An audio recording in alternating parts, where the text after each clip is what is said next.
श्री शिवाय नमस्तुभ्यम। ओम नमः शिवाय। दोस्तों, कैसे हैं आप, ये बताने के लिए कमेंट्स बॉक्स में हर हर महादेव हमेशा की तरह जरूर लिख दीजिएगा। तो दोस्तों, जैसा कि सावन का आखिरी सोमवार पड़ने वाला है 4 अगस्त को, 10वीं तिथि इस दिन पड़ रही है। तो पूज्य पंडित प्रदीप मिश्रा जी ने अपनी कथा में बताया कि 10वीं तिथि को हमें कौन से उपाय करने चाहिए, क्योंकि सावन का महीना अब खत्म होने वाला है, बस कुछ ही दिन बचे हुए हैं। तो इस महीने के अंदर हम जो भी उपाय कर सकते थे आपने किए भी होंगे, और आखिरी के कुछ उपाय जो आप करना चाहते हैं वो कर सकते हैं। तो यहाँ पर मैं आपको उन्हीं की कथा से समझकर और सुनकर बताने की कोशिश कर रही हूँ, जो उन्होंने अपने शिव महापुराण कथा में बताया है। तो देखिए, अगर आपके घर में भी रोग से संबंधित चीजें हैं, जैसे मान लीजिए आपके घर में रोगी है, कोई रोगी व्यक्ति है, बहुत परेशान है, या आपके घर से रोग जाता ही नहीं, बीमारी जाती ही नहीं, कितना भी दवा इलाज करा लीजिए, आप बहुत परेशान हो चुके हैं दवा इलाज करा करा के, तो आपको यहाँ पर ये छोटा सा उपाय जो है वो सावन मास की जो आखिरी तिथि, इस आखिरी सोमवार जो पड़ रहा है 10वीं तिथि को, उस दिन आपको ये उपाय करना है। तो यहाँ पे आपको क्या करना है, एक जल का लोटा लेना है जिसमें आप गंगा जल डाल लीजिएगा और अपने घर का शुद्ध जल भर लीजिएगा। लोटा किस चीज का होना चाहिए, तांबे का। तो तांबे का लोटा लेकर आपको जाना है, और क्या लेना है, एक बेलपत्र लेना है, एक पीपल का पत्ता लेना है। बेलपत्र आप बिल्कुल अच्छा सा देख के ले लीजिएगा, कहीं से कटा फटा ना हो, 3 पत्तियों वाला बेलपत्र आपको यहाँ पर चाहिए। और आपको पीपल का पत्ता चाहिए, एक पीपल का पत्ता चाहिए, और 11 आपको समी के पत्ते चाहिए। अब बहुत लोग कहते हैं कि समी के पत्ते समझ नहीं आते, तो इस टाइम पे चूंकि भोलेनाथ का इस समय पूरा महीना भोलेनाथ को समर्पित है, तो इस महीने में समी पत्ते चढ़े भी होते हैं और आपको मार्केट में भी इजीली मिल जाएंगे। तो आप 11 पत्तियां अच्छी अच्छी देखकर ले लीजिएगा। उसके बाद इन सभी सामग्रियों को लेकर आपको कहाँ जाना है, भोलेनाथ के मंदिर जाना है। मंदिर जाकर आप देखिए, ये उपाय किसी भी टाइम कर सकते हैं, क्योंकि कल आखिरी सोमवार 4 तारीख को पड़ रहा है और बहुत भीड़ भी होगी मंदिर में। तो आप जिस टाइम खाली आपको मंदिर थोड़ा सा लगे, आप उस टाइम ये उपाय कर सकते हैं। तो उस समय आपको क्या करना है, मंदिर जाकर आपका मुख जो रहेगा वो उत्तर दिशा की तरफ रहेगा। अब यहाँ पर आपको क्या करना है, जो बेलपत्र है उसको आप भोलेनाथ को टच कराकर अपने जो जल का लोटा है, जल को चढ़ाना नहीं है, यहाँ पर आपको जल नहीं चढ़ाना है, आपको जल को ऐसे ही लेकर खड़े रहना है वहां पर, और बेलपत्ती को पहले आप टच करा देंगे, कराकर अपने जल के लोटे में डाल देंगे। उसके बाद आपको क्या करना है, जो पीपल का पत्ता है उसको हम टच कराकर अवधूतेश्वर महादेव के नाम से टच कराएंगे, और फिर उस पत्ते को हम अपना जल के लोटे में डाल लेंगे। अब हमारे पास बची 11 समी पत्तियां।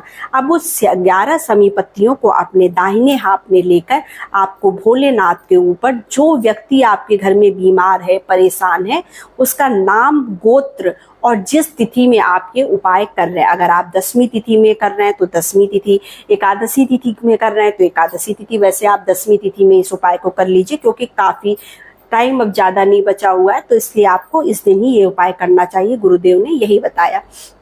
तो आप इसको आप चढ़ाकर जो है, और उसके बाद जो है अवधूतेश्वर महादेव का नाम लेके पीपल के पत्ते को हमें टच कराना है और जल के लोटे में रख लेना है, और बेल के पत्ते को टच कराना है, वो भी हमें जल के लोटे में रख लेना है। और जो हम समी पत्ती लेंगे उसको हम भोलेनाथ को चढ़ाकर उस व्यक्ति का नाम, गोत्र और जिस तिथि में ये उपाय कर रहे हैं उस तिथि को बोलते हुए आपको जो है बाबा से प्रार्थना करनी है कि बाबा, मेरे घर में ये बीमारी है या ये परेशानी है, ये बच्चा हमारा बहुत परेशान है, बीमार है, हमारे घर से बीमारी नहीं जाती है, हमें कृपया इन कष्टों से मुक्ति दिला दीजिए, इस बीमारी से इस बच्चे को छुटकारा दिला दीजिए। आपकी जो भी समस्या है, जो भी प्रॉब्लम है बीमारी से लेकर, आप प्रार्थना करिएगा, आपका जल्द से जल्द जो है वो बीमारी ठीक होने लगेगी। तो ये छोटा सा उपाय है, आप करके जरूर देखिएगा, अगर आप दवाइयां कर करके परेशान हो गए। तो अब बढ़ते हैं हम दूसरे उपाय की तरफ। तो यहाँ पर मैं जो दूसरा उपाय बताने वाली हूँ वो धन संपदा के लिए।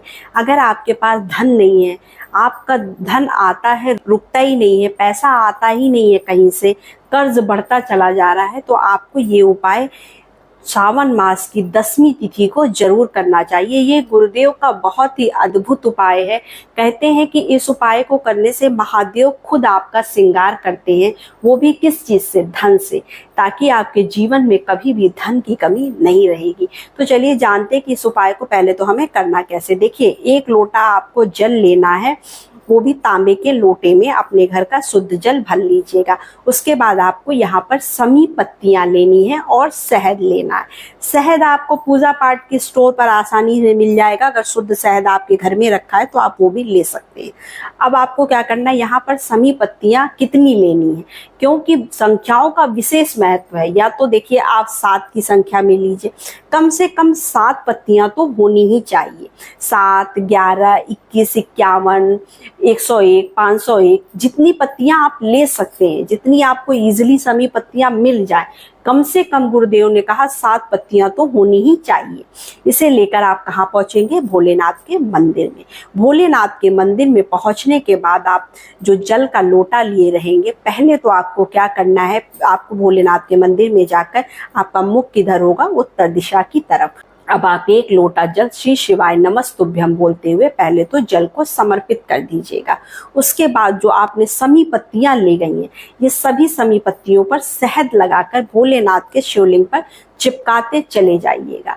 कहते हैं आप जितनी पत्तियां चिपकाइएगा उतना ही आपके घर से धन की समस्या खत्म होती चली जाएगी। इतना धन आ जाएगा कि आप संभाल नहीं पाएंगे, क्योंकि गुरुदेव का ये बहुत ही अद्भुत उपाय है। इसको आप जरूर करके देखिएगा। सावन मास की 10वीं तिथि को जो ये उपाय करता है उसको इसका फल जरूर प्राप्त होता है।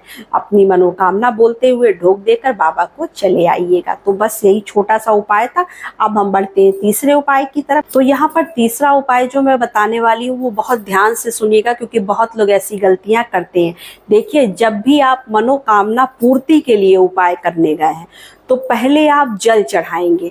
जल में जो भी आपको डालने को कहा गया है, हल्दी, चंदन, कमलगट्टे या बेलपत्र, जो भी आपको डालने को कहा गया है, पहले आप जल चढ़ाइएगा। उसके बाद अन्य सामग्री जो भी आप साथ में लेकर गए हैं वो चढ़ाइएगा। और अगर आप रोग के लिए उपाय करने गए हैं, मान लीजिए अगर रोग से संबंधित आपको उपाय करना है, आपके घर में कोई रोगी है, आपको उससे संबंधित कोई उपाय करना है, तो आपको क्या करना चाहिए?